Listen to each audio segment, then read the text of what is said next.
Zein izango da berme batzordearen zeregina? Galdeketa prozesu osoa ikuskatzea eta protokoloak egitzen dugu protokolotaz, esartzen duenaren arabera betetzen dela martxan izan. Nortzuk osatzen dute berme batzordean? Azkenean, Zubietar eta Usurbiltar 12 herritar. Osatutako berme batzordea izango.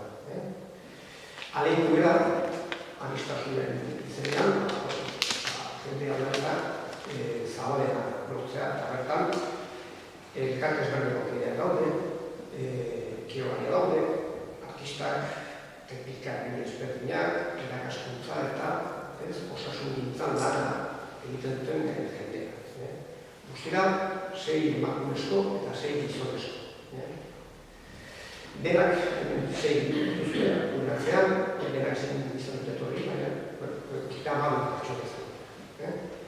Hemen, esan duzizuet, beren batzordea osatzen duten pertsona.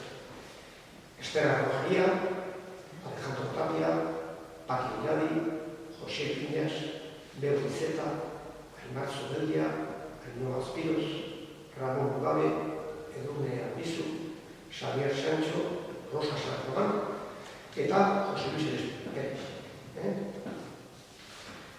Lehen protokola eratu, zen behar da,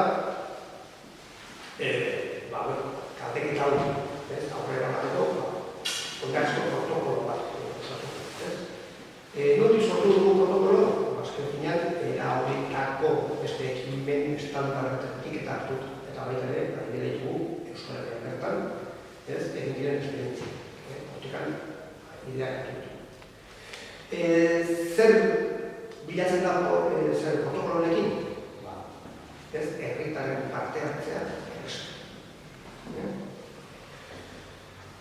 Zin dira helburuak, protokoloaren helburuak, zilegitasun demokratikoa lortzea, prozesuaren zuzentasuna bideratzea, eta hirugarren izantzake, emaitzaren bidezkotasuna bermatzea. Horiek izan gureake, bere dugu.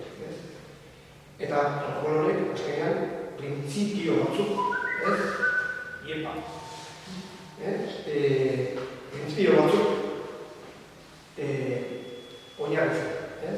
Eta azken finean, printzipio horiek zeureak da.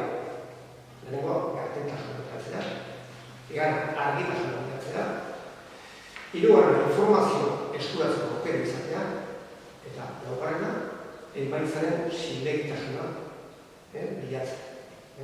Azken finean, berme batzordean ardura, guztion, printzipio guztion